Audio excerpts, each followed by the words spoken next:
Hello, everybody. Welcome to Tangle 8. In the last episode, I created an epic in Confluence and then did a mock-up for it in Balsamiq. So I'm not ready to get to the pixel perfect level yet. We're just at the beginning here. So I'm going to keep moving into the next chevron here, which is stories. And before we open up Jira, there's a concept called definition of ready. And think of this as the toll booth that every story needs to go through before any work begins, before you put it into the sprint. You want to know whether it's been properly thought through. There's an acronym that people use, INVEST, that describe principles of a good story.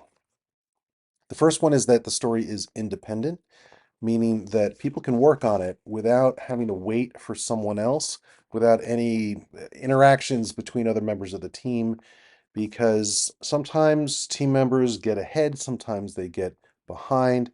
A healthy backlog has stories that can be picked up and developed without worrying about what other people are doing and what state other things are in.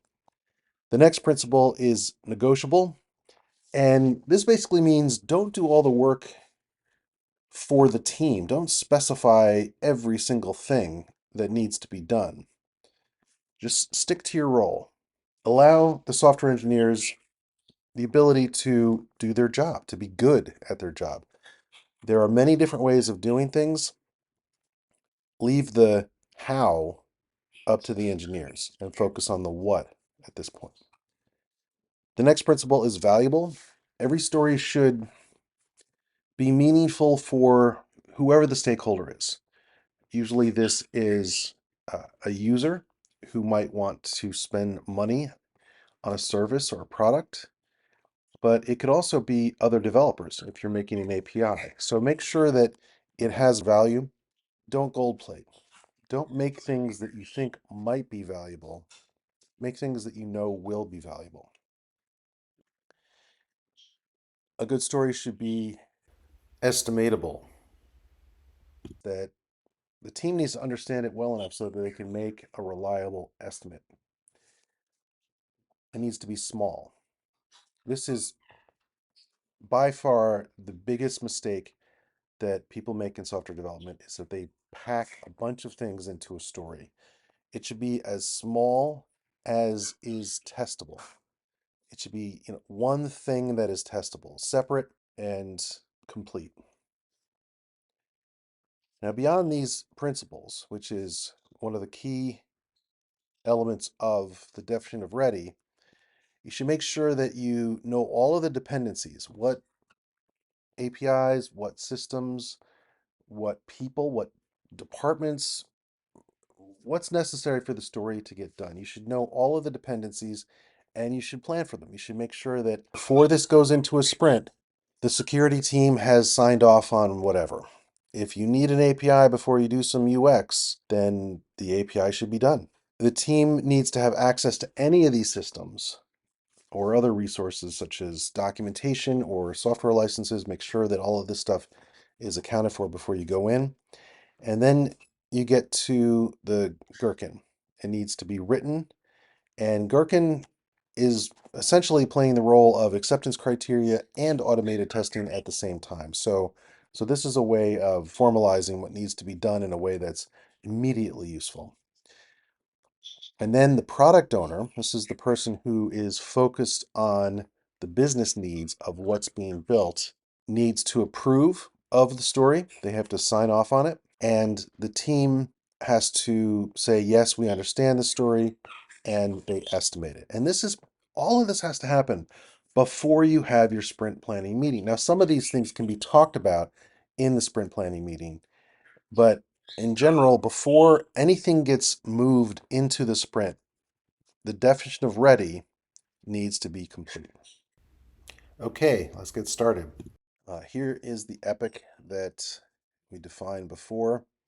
build a blogging platform might be a little bit too big as a description of an epic. There's a lot of pieces in here that could be multiple stories or epics. All right, let's go into Jira.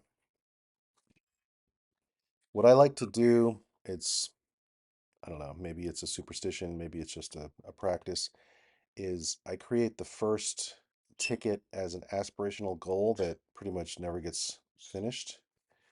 So I'm just going to create this one here. I'll make it a task.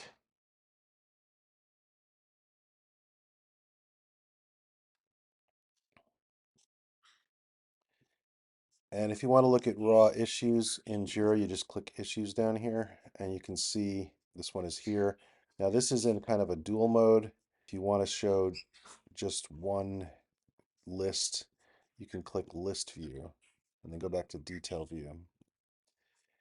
So there it is. TAN 1 is the aspirational goal. Looking at the epic here, you can pretty much break things up a little bit. Entries are their own epic. And the app template is a different epic. Skeleton is the closest word for what I want to do here. We used to call it Chrome before Google named their web browser that and took that word out of common parlance. So basically everything that you need to do to start a web application. Let's create the tickets. Another epic.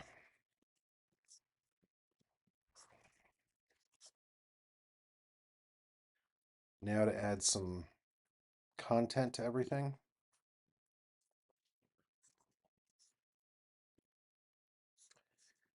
I'm going to open up the epic in full and start adding the description right here. Now, a lot is said about the format. In my opinion, most of the really important stuff is going to go into the Gherkin. So put as little as possible in here. As they say, a foolish consistency is the hobgoblin of little minds. So let's not put format for the sake of format. Epics and stories traditionally have a format of, as a role, I want to do some kind of action. And then you can use separate paragraphs for different roles for the same functionality.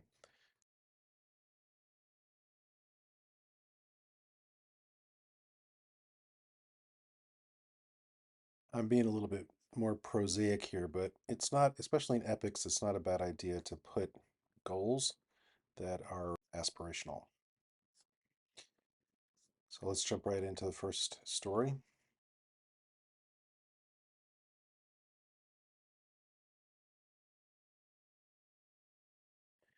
Pretty simple stuff.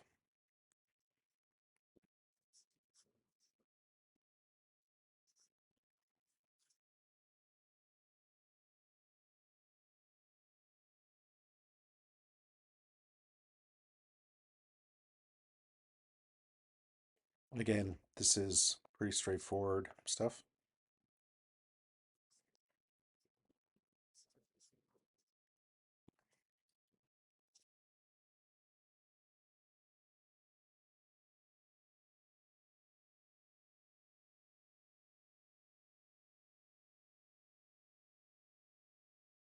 Okay, this is the first stab at authentication and roles.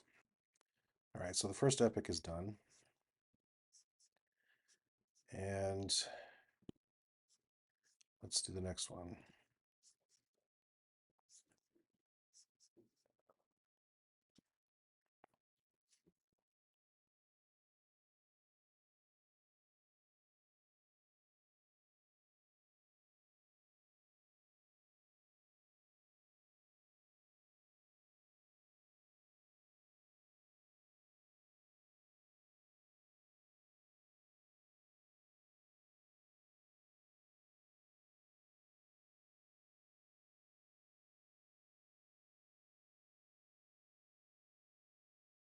Okay, pretty straightforward content management stuff. Now this story is essentially what people call CRUD, or create, read, update, and delete. For API calls, I use the role client.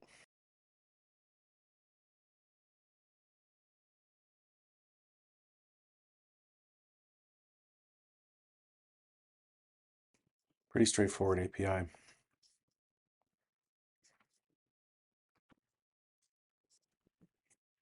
Sometimes you find that your story is pretty much exactly like the text that's in your epic.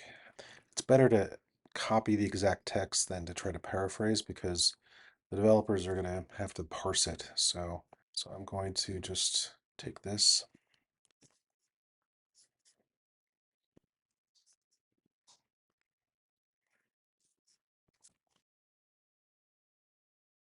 All right, so in order to fill this out, I need to add some more stories having to do with tags and comments. First, I'm going to deal with the table of contents. So I'm going to go into here, which is my basic bean story, and duplicate it,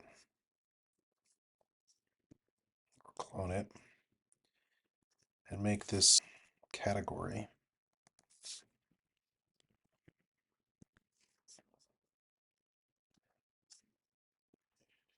And just change this word here. The next thing would be table of content.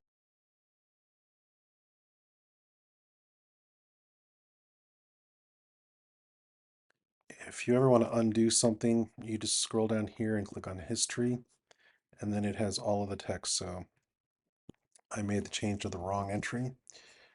So I'm going to put it in here as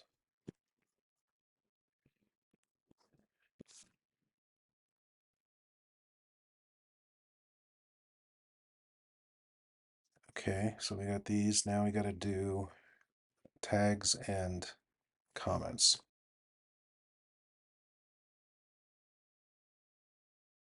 I think I might have messed up and not made changes to a cloned entry up here.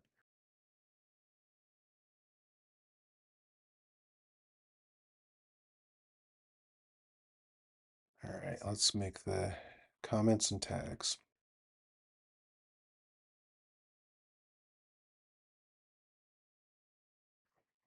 So a trick here is to just click open cloned issue before it disappears, and then you can go right into it.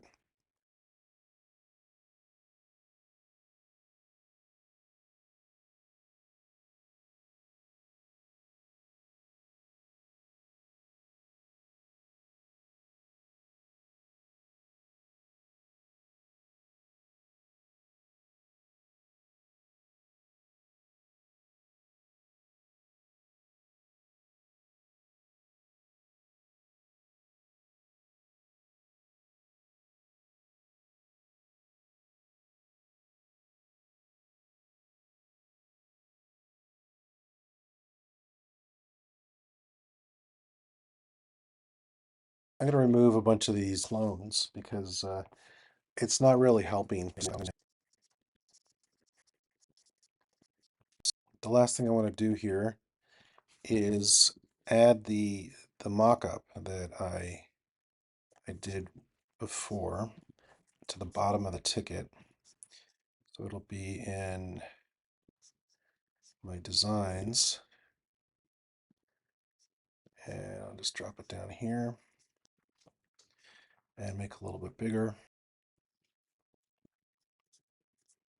Let's save. So I put it in the epic because most of the stuff underneath here isn't common.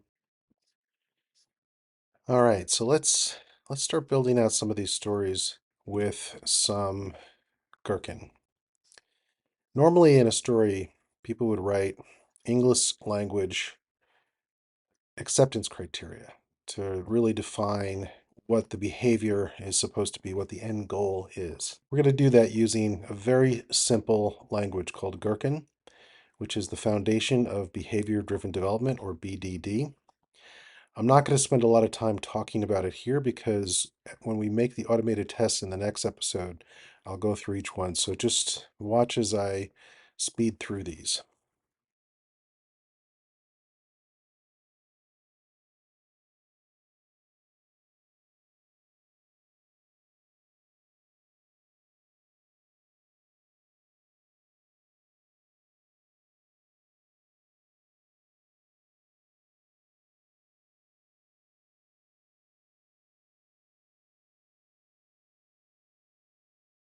As I said, we'll explain it in the next episode. A quick summary of what I did.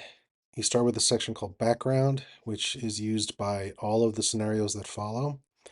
And then you can see that I'm doing a scenario for each of the REST API actions. So posting an entry, getting an entry, putting or updating an entry, and deleting an entry. And you can see that you can define properties within an object by putting their keys here and then the values in a table underneath. Gherkin's main words are given, when, and then, and and. And so just putting things in this format makes it much easier to create automated tests and later verify the results. So if we go back to the project, you can see that our backlog has all of the things that we entered. You notice that the epics don't show up in the backlog. To finish things off, let's go back to the definition of ready. Let's say that I'm just going to pick one story and move forward with it. First, we'll look at the invest principles. Is it independent? Yes, this story can be done completely on its own. It doesn't rely on anything else. Is it negotiable? Yes, there's a million different ways that we could do this. Is it valuable? It's centrally pertinent to the app, so yes, it's valuable. Can I estimate it? Yes, I've done this 1,000 times, so I know how long it's going to take. Is it small? I mean, at this point, you could ask, could I break this up into separate stories? From experience, I know that there's really no need to do this because I can do all of this pretty much in the same breath. Is it testable? Well, yeah, I just wrote the Gherkin, so yes, it is. Are the dependencies known and accounted for? There are no dependencies. This is the first story. Do we have access to the integrations and other resources? We installed everything. Gherkin is written. I'm the product owner. I approve it. And we should make an estimate. So to make an estimate, you use something called story points. I will go into more depth about what story points are and what Fibonacci numbers are and all of these different things that are attached to story points. But for now, I'm just going to pick a number and say that this is going to take 2 story points. We'll talk about what that means later on.